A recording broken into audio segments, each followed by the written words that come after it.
말씀 요한복음 1장 35절 이하의 말씀입니다. 요한복음 1장 35절에서 42절까지의 말씀을 우리 큰 목소리로 함께 봉독하며 읽겠습니다. 1장 35절에서 42절까지입니다. 제가 먼저 읽겠습니다. 또 이튿날 요한이 자기 제자 중 두 사람과 함께 섰다가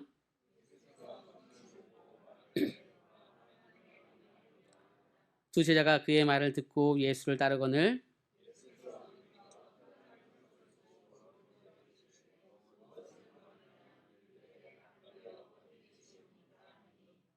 앞이는 번역하면 선생이라 예수께서 이르시되 와서 보라. 그러므로 그들이 가서 계신 데를 보고 그날 함께 거하니 때가 10시쯤 되었더라.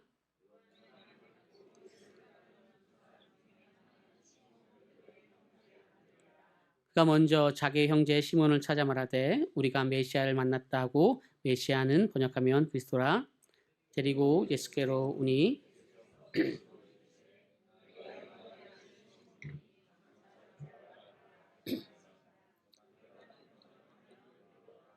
아멘. 우리 옆 사람과 인사하겠습니다. 사랑하고 축복합니다. 인사하겠습니다. 사랑하고 축복합니다. 한 번 더 인사하겠습니다. 오늘도 말씀 앞에 서겠습니다. 인사하겠습니다. 오늘도 말씀 앞에 서겠습니다. 여러분들 확신을 가질 때 어떠한 경우로 또 어떠한 일들로 확신을 가집니까? 사람마다 다르지만 확신을 갖는 그러한 방법 또 여러 가지의 생각들이 있겠지만 때로는 우리는 과학적으로 증명할 때만 확신을 가지려고 할 때가 많이 있습니다. 다시 말해서 과학적인 사고가 되거나 논리적으로 무엇인가 설명될 때 이것은 분명히 있는 것이야 라고 생각할 때가 있어요. 그러다 보니까 때로는 누군가와 하나님에 대해서 얘기할 때, 복음에 대해서 얘기할 때, 예수 그리스도 또 성령의 임재하심을 얘기할 때 이게 정확하게 과학적으로 설명하기 어렵기 때문에 주저하고 또 불편해할 때가 있습니다.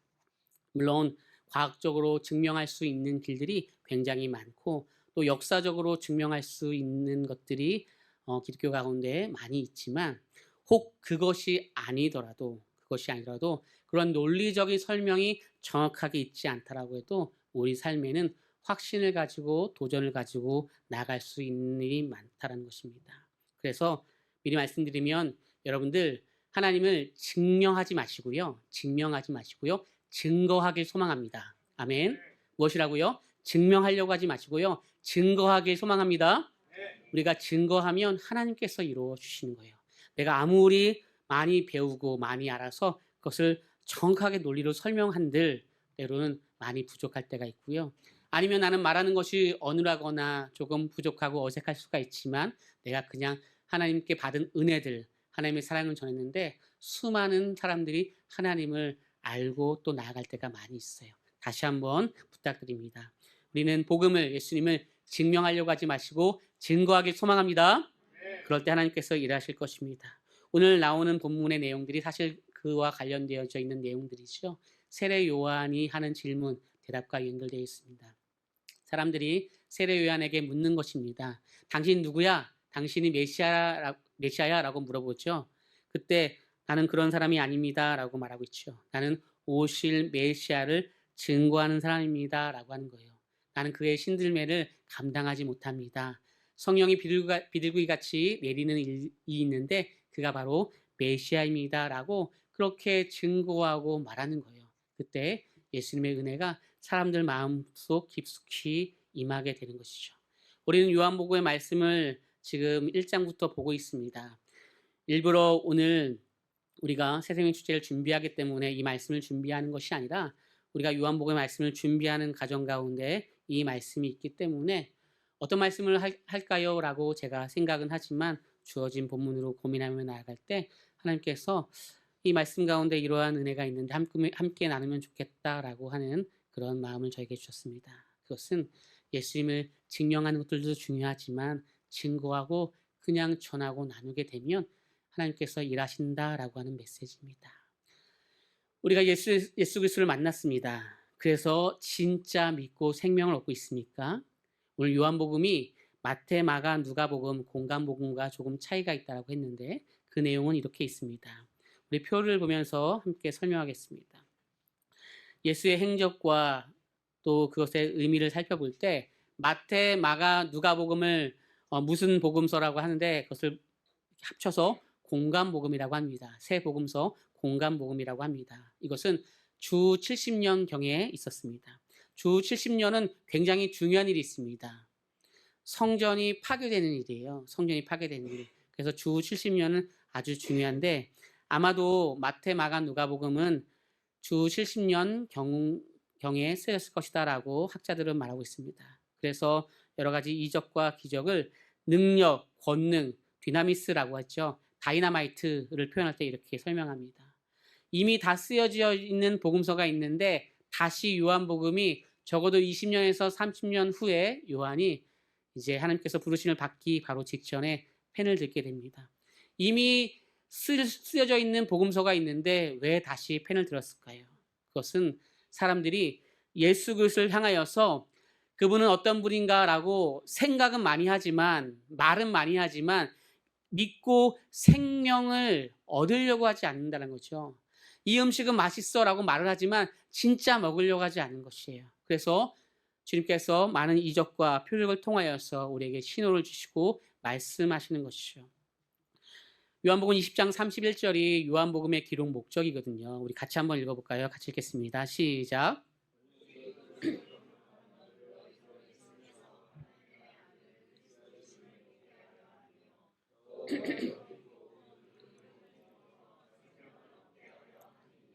아멘.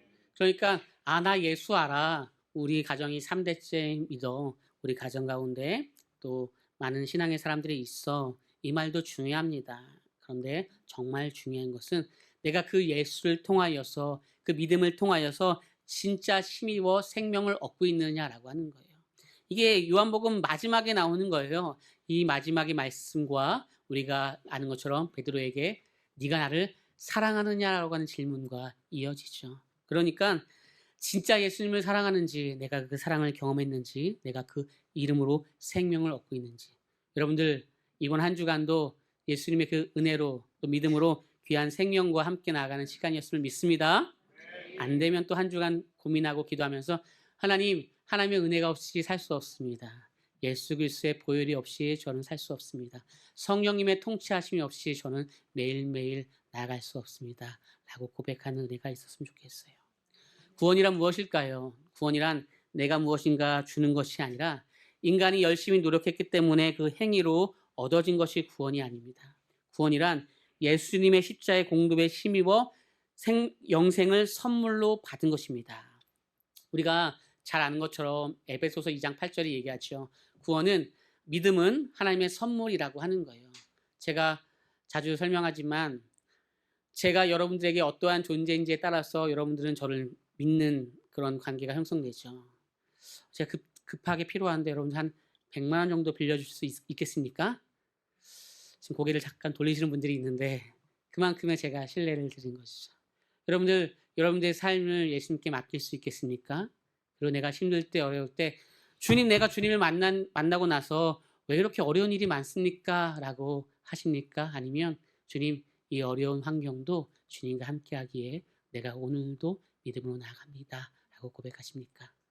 물론 첫 번째도 우리 가운데 있겠지만 반드시 귀결되는 믿음은 주님과 함께함으로 내가 오늘도 믿음으로 나아갑니다. 이런 고백이 있기를 소망합니다. 그래서 증명하려고 꼭 하지 마시고 너무 논리적으로 설명하려고 하지 마시고 과학적으로 정확하게 맞다라고 하지 마십시오.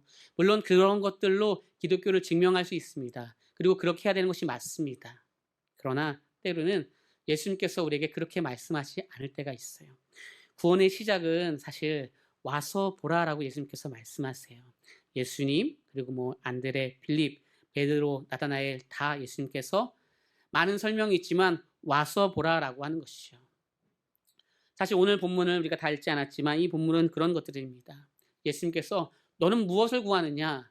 주님 어디 있습니까? 라고 하는 이런 질문이 오가는 거예요. 그 가운데 일단 와서 나와 함께 경험해보자, 살아보자, 와서 봐라라고 말씀하시는 것이죠. 그래서 우리는 때로는 정확히 예수님을 설명하지 못한다라고 해서 내가 예수님을 설명하지 못한다라고 해서 내 안에 예수님이 없진 않잖아요. 맞나요? 믿으십니까? 그렇다고 한다면 나의 기쁨, 표정, 느낌, 그리고 내가 가지고 있는 주님께 받았던 그 사랑을 나누고 설명할 때 조금 부족해도 주님께서 우리 안에 성령의 역사하심이 있게 해주신다는 것이죠.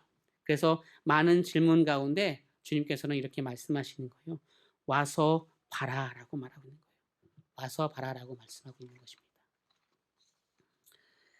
당당하게 우리도 이렇게 얘기할 수 있으면 좋을 것 같아요. 교회가 무엇입니까? 교회는 어떤 모습입니까? 와서 보십시오라고 하는 행복한 우리 교회가 되길 소망합니다. 가정은 어떤 모습으로 나아갑니까? 믿는 가정은 어떻습니까? 우리 가정에 와서 보십시오. 우리가 이렇게 나아갑니다. 라고 저절로 설명을 깊게 하지 않아도 나아갈 수 있는 은혜가 우리에게 있었으면 좋겠다라는 생각을 제가 말씀을 준비하면서 생각했습니다.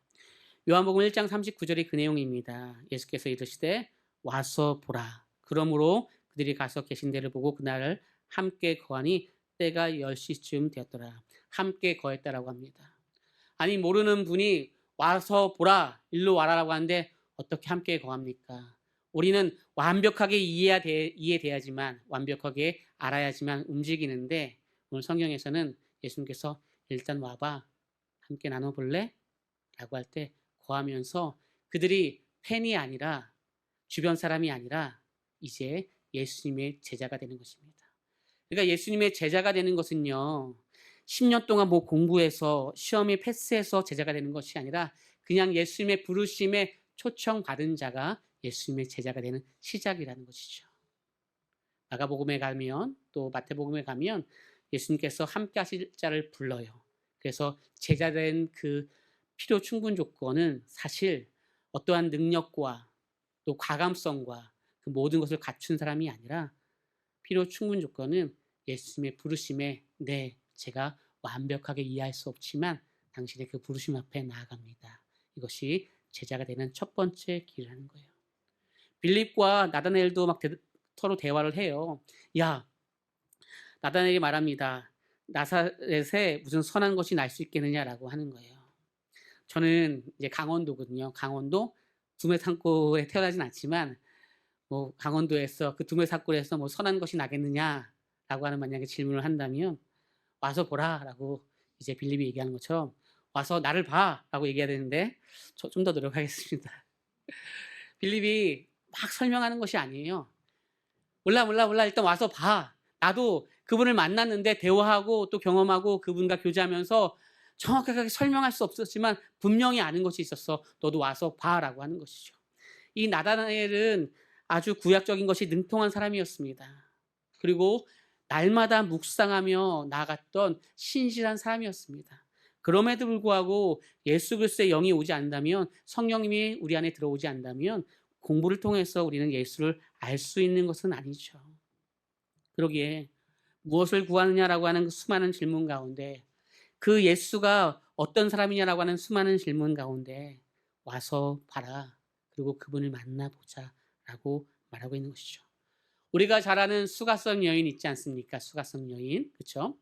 수가성 여인 남편이 5이었었는데 예수님과 대화하면서 이 남편도 진짜 네 남편이 아니다라고 하는 수가성 여인. 그때도 예수님을 만나고 나서 4장 29절에 이렇게 얘기하죠. 같이 한번 읽어볼까요?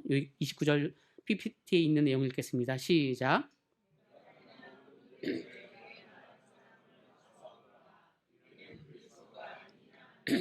아멘. 4장을 다 설명할 수 없습니다. 그러나 우리가 아는 것처럼 이제 한 여인이 결혼을 5번 했어요. 그 자체가 얼마나 힘들고 어려운지 모르겠습니다. 여러분들 정지하려고 하지 마시고 그 상황을 이해하시면 돼요. 당시에는요, 여성 혼자서 사실 먹고 사는 것 자체가 불가합니다. 다른 일들을 할 수 없기 때문에요. 그래서 그냥 가족이 있다라고 한다면 어느 남편이 있고 그 남편과 함께 살아야지만 그는 살아갈 수 있는 부분들입니다. 그래서 때로는 극률함과 또 그런 모습을 우리가 바라볼 때 이 여인은 마음속 깊숙한 곳에서 많은 고민과 고뇌가 있었습니다. 그래서 사람들이 아무도 오지 않는 정말 뜨거운 낮 12시쯤에만 항상 와서 물을 길렀죠. 이 물을 길러서 오늘 하루 먹지만 이것이 무슨 의미가 있는가? 내가 한 달 더 산다고 해서 1년 더 산다고 해서 무슨 의미가 있는가? 라고 하는 그때에 어떤 청년을 만나게 됐죠. 그래서 물을 주세요라고 했더니 그 물에 대한 얘기를 하면서 진짜 생수가 무엇인지 안다면, 진짜 영원한 물이 무엇인지 안다면 오히려 나에게 구했을 텐데라고 예수님께서 말씀하십니다. 그런 대화 속에서 예수를 만나게 되고 이 여인이 동네에 다시 들어갔을 때 설명하기 어려워요. 어려운데 너희들도 와서 봐라. 이는 그리스도다. 내가 확신한다. 구약 때부터 우리가 그렇게 기다려왔던 그 메시아 예수 그리스도다라고 말하고 있죠. 그러나 분명한 건요. 경험하지 아니한 사람들은 그 예수 그리스도를 고백할 수 없어요. 우리는 때로는 역사적인 것으로 예수님을 알고요. 때로는 과학적인 것으로 예수님을 알야 되지만 반드시 기독교는 주님과 교제함으로 함께함으로 체험함으로 또 그것을 설명하고 또 대답할 수 있는 은혜가 있어야 될 줄 믿습니다. 그래서 여러분들 장하게 설명하지 못한다면 와서 보십시오. 그리고 함께 예배 드렸으면 좋겠습니다라고 하는 것이죠. 예배에 승리하지 못한다면 어떤 것도 승리할 수 없습니다. 수많은 사람을 전도해도 내가 때로는 사업이 잘 돼서 그것으로 때로는 어떠한 건물을 또 준비할 수 있는 능력이 있다라고 해도 내가 언변이 좋아해서 누군가에게 다른 사람과 다르게 예수님을 잘 증거할 수 있다라고 해도 사실 우리는 항상 주님과 교제함으로 또 주님과 그 은혜를 나누면서 나아가야 되는데 우리는 그러한 교제 또 경험 속에서 나아가지 않으려고 해요. 우리는 환경이 어렵기 때문에 전 도전할 수 없습니다. 나의 이 어려움들 속에서 저는 한 발도 나아갈 수 없습니다라고 하는 그런 말들을 우리는 많이 하죠. 믿음의 성장은 언제 이루어집니까? 우리의 성숙은 언제 이루어집니까? 저는 이 두 가지로 귀결된다라고 생각합니다. 그 첫 번째는 우리에게 고난이 올 때, 어려움이 올 때, 주님만 의지해야 되구나라고 생각을 한다는 것이죠. 고난이 오면 좋겠습니까? 고난이 오지 않아도 우리가 더 주님과 교제하길 소망합니다. 두 번째는요, 믿음의 도전이 있어야 돼요. 여러분, 믿음의 도전이 있습니까? 믿음의 도전이 없이 어떻게 믿음을 말할 수 있습니까? 믿음의 도전 없이 결단 없이 우리의 삶에 어떠한 변화가 있겠습니까? 어린아이도 많이 아픕니다. 그럼 우리가 항상 얘기하죠. 크려고 그러는 거야. 이 아픈 시간 지나면 진짜 좋아져. 라고 얘기하잖아요. 어린아이가 엄마 아빠한테 얘기합니다. 할머니한테 얘기합니다. 할아버지한테 얘기합니다. 왜 이렇게 힘들어하세요? 왜 이렇게 어려워하세요? 상황과 환경과 상관없이 우리는 설명이 아닌 삶으로 보여줘야 됩니다. 그런 것들이 우리에게 있기를 소망합니다. 그래서 우리 자녀들이 볼 때 말로 하는 것이 아니라 우리 부모님을 보니까 우리 또 할머니 할아버지를 보니까 이렇게 믿음으로 살아가는 것이구나 라고 몸으로 체득하는 것이 있었으면 좋겠어요. 누군가에게 복음을 전해요. 예수 그리스도를 전해요. 복음이라고 하면 좀 어려울 수 있어요. 꼭 그렇게 설명하지 않아도 그냥 내가 받은 은혜를 전한다라고 할 때 장하게 저기 멀리 있는 전라도에 있는 제주도에 있는 친구에게 전하는 것도 중요하지만 가장 쉽게는요. 내가 만난 사람, 가까운 사람들에게 전하면 돼요. 마가복음 1장 38절에 그런 내용들이거든요. 이르시되 우리가 다른 가까운 마을들로 가자. 거기서도 전도하리니 내가 이를 위하여 왔노라 하시고 가까운 마을들로 가는 것이에요. 오늘 점심에 우리가 맛있는 만두를 먹을 거거든요. 쪄서 먹고 또 국으로 먹고 할 텐데 재래시장에 가서 사왔어요. 재래시장 가서 사오면서 그곳에 또 어려움 가운데 있는 뭐 큰 마트들이 많으니까요. 큰 기업들이 많으니까요. 재래시장을 또 가고 그들과 소통하면서 한참 좋다라고 하면서 자주 이곳을 와야 겠다는 생각을 많이 하게 됩니다.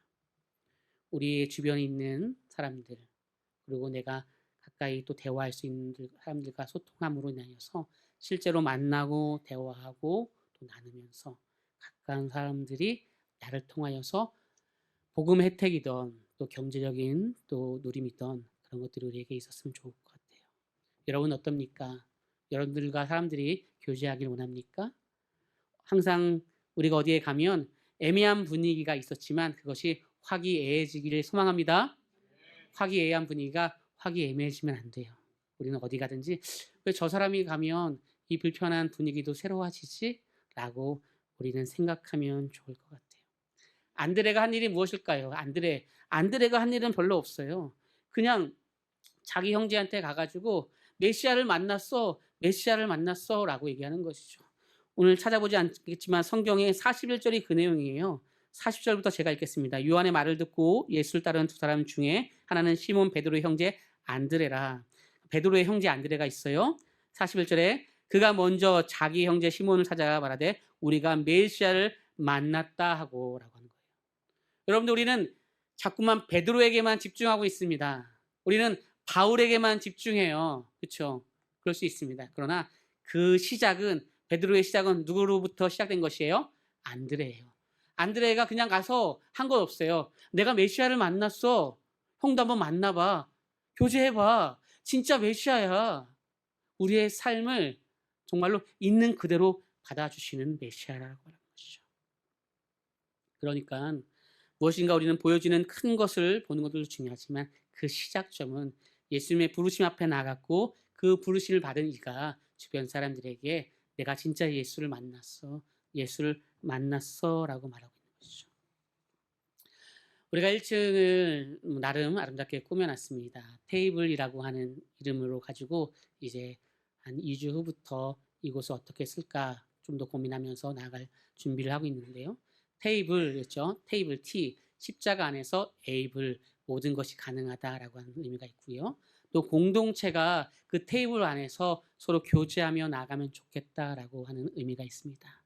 이것은 창세기 10장의 족보라고 하는 의미가 있고요. 우리가 1층은 그렇게 이쁘게 꾸미고 있는데 거의 마무리가 됐는데 사람들이 계속 찾아와요. 이곳이 뭐 하는 곳입니까? 사람들이 이렇게 찾아오니까 이번 주만 해도 또 우리 주일날 지난주도 밥 먹을 때 사람들이 계속 들어왔어요. 고민이 되었습니다. 주일날 그냥 오시는 분들에게 이유 묻지 않고 식사하는 곳입니다. 식사하세요라고 하면 좋겠다라고 하는 거예요. 어떻게 쓰여지면 좋을까라고 고민하면서 평일날 10시부터 12시까지는 지역사회 그리고 공동체가 무엇인가 세미나를 할 수 있는 곳, 또 예배를 드릴 곳을 찾거나 성경 공부를 할 곳을 찾는 분들에게 그렇게 대여를 무상으로 하면 좋겠다라고 생각하고요. 12시부터 또 한 4시까지는 또 공부하고 또 교제하실 수 있는 분들이 그곳에서 소그룹 나눔을 하면 좋겠다라는 생각을 합니다. 그것에 있어서 수익 사업은 없고요. 전에 이제 장학이나 또 미자립 교회를 위해서 나아가려고 하는 것이죠. 그런 가운데 이것을 어떻게 쓰면 더 좋을까라는 생각 가운데 3주 동안 계속 이제 장애인분들 또 어머님들이 찾아오셔서 만나는 일들이 있었어요. 아, 하나님께서 이렇게 메시지를 주는가 보다. 3주 동안에 3분을 만나게 되면서 이곳을 때로는 장애인들이 편하게 올 수 있는 공간이 되었으면 좋겠다. 그러려면 어떻게 할까라는 고민들을 하게 됩니다. 제가 자폐증 있는 친구와 군대에서 과거에 자폐증이 있었던 친구와 군대에서 같이 예배를 드리다가 소명받고 제가 목회자가 된 것처럼 그냥 예배를 드리는 가운데 하나님께서 말씀하시고 또 우리에게 감동 주시면 꼭 우리의 계획이 아니라 조금 틀고 방향을 전환해도 되겠다라는 생각을 해요. 그럴 때 하나님께서 우리의 생각보다 더 크게 일하실 줄 믿습니다. 우리가 가까운 사람들에게 먼저 주변 사람들에게 그런 좋은 영향력이 있었으면 좋겠어요. 꼭 너무나 예수 복음 이것만 외치는 것이 아니라 그것과 함께 주변 사람들이 나는 저 사람들과 교제하면 그냥 좋아, 그냥 기뻐, 차를 마셔도 좋아 라고 하는 것들이 우리 가운데 있었으면 좋겠다라는 생각을 하게 됩니다. 이렇게 안드레가 말한 것들처럼요. 안드레가 또 형제에게 얘기했고 베드로에게 얘기했고 베드로가 수많은 사람들에게 복음을 전한 것처럼 우리의 작은 이러한 노력 또 작은 외침들은 많은 사람들의 변화가 있는 시작점이 될 것입니다. 말씀을 정리하려고 해요. 오늘이 사실 우리가 종교개혁주의라고 했잖아요. 그런데 또 다른 날이기도 합니다. 10월 마지막 날은 우리가 잘 아는 것처럼 이제 할로윈 데이라고 하죠. 할로윈 데이는 이제 우리가 얘기하는 귀신의 틀 이런 것들을 이제 쓰면서 이제 놀고 축제하는 것들이죠. 1년밖에 지나지 않았는데 우리가 그 참사를 경험한 지 1년밖에 지나지 않았는데 지금 뉴스에서는 지금 이태원에 인사한 이래로 사람들이 많습니다라고 하는 거예요. 그리고 10m에 한 명씩 경찰들이 다 배치되어 있어요. 인터뷰를 합니다. 어저께 기사예요. 왜 이렇게 1년밖에 지나지 않은데 많이 모였습니까? 라고 하니까 이 시간을 놓치고 싶지 않다는 거죠. 그러면 위험할 수도 있지 않겠습니까? 죽어도 괜찮습니다. 이 시간을 평생에 놓치고 싶지 않고 여기서 이 시간을 즐기고 싶습니다. 라고 하는 것이에요. 제가 그것을 보면서 양면의 마음이 들었어요. 우리는 종교개혁 주일로 다시 한번 결단하고 믿음으로 살아갈 것을 또 기도하며 말씀 가운데 나가는데 또 그 많은 청년들은 그곳에서 죽어도 좋습니다. 제가 그곳에서 이 밤에 꼭 즐기고 싶습니다. 라고 하는 것들이에요. 여러분들은 무엇을 구하고 있습니까? 여러분들은 여러분들의 마음 깊숙한 곳에 무엇이 있습니까? 바라기는 죽음을 각오하고 축제를 벌이는 그 모습도 있지만 우리가 죽음까지 주님 앞에 드릴 수는 없겠지만 바라기는 영원하지 않는 것이 아니라 영원한 것을 향하여서 어떻게 나가면 좋을까라고 생각했으면 좋겠어요. 오늘 말씀과 이어지는 내용들이 나다나엘, 빌립, 나다나엘과 연결되는 말씀이에요. 아까 빌립도 와서 보라라고 했잖아요. 그 본문에 있는 내용이 나다나엘인데 그 시작이 이런 내용들이었어요. 부르심의 시작 47절에 보면 예수께서 나다나엘이 자기에게 오는 것을 보시고 그를 가리켜 이르시되 보라 이는 참으로 이스라엘 사람이라 그 속에 간사한 것이 없도다. 나를 어떻게 아십니까? 라고 할 때 네가 무화과 나무 아래 있을 때부터 내가 널 알았다라고 하는 것이에요. 이게 무엇이냐면 나다나엘이 빌립에게 나한테 정확하게 설명해야 돼. 그리고 과학적으로 역사적으로 증명해야 돼. 난 그렇지 않으면 예수를 믿지 않을 거야 라고 할 때 빌립이 와서 봐라라고 얘기하는 것이죠.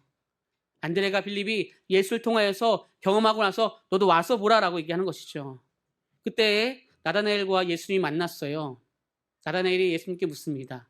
나를 어떻게 아시죠? 라고 할 때 너의 마음속 깊은 곳에 나를 알려고 하는 그러한 생각들이 있지 않았냐. 그래서 그곳에서 무화과 나무에서 너가 기도하고 예배하고 찬양했던 것을 나는 알고 있다라고 말하는 것이죠. 저도 부족하지만 알고 있습니다. 여러분이 하나님을 많이 밀어내고 싶어도 그리고 나의 상황과 어려움들 속에서 믿음이 아닌 다른 것을 선택하려고 수도 없이 여러분들이 그 선택을 하더라도 저도 알고 있습니다. 여러분들 깊숙한 곳에 하나님의 나라와 예수 그리스도의 복음이 있음을 저도 알고 있습니다. 그런데 우리 주님은 더 잘 알고 있습니다. 너의 마음에 나를 사랑하는 그 마음이 충분히 있는 거야. 너의 어려움과 환경 가운데 내가 들어갈 것이니 이제는 네가 기다렸던 그 메시아와 함께 나와 함께 영원한 생명 가운데 나가자라고 하는 것들입니다. 바라기는 우리 교회가 이 앞에 믿음의 도전이 있었으면 좋겠습니다. 그리고 그로 인하여서 믿음의 성장이 있었으면 좋겠습니다. 때로는 고난이 와도 하나님 믿음으로 주님을 기뻐하게 하겠습니다. 믿음으로 주님을 고백합니다라고 하는 그 고백이 이루어지는 한 주가 되길 예수님의 이름으로 소망합니다. 주님 제 마음이 너를 뜻에서 주님을 볼 수 없습니다. 이 땅에 속하여 땅에 속하여 이 땅만 보다가 주님 손을 놓쳤습니다. 나는 나그네로 왔는데 나는 나그네로 왔는데 왜 주저앉게 되었나. 나는 정직인인데 언제부터 내 삶의 주인이 되어버렸나. 믿음이 없이는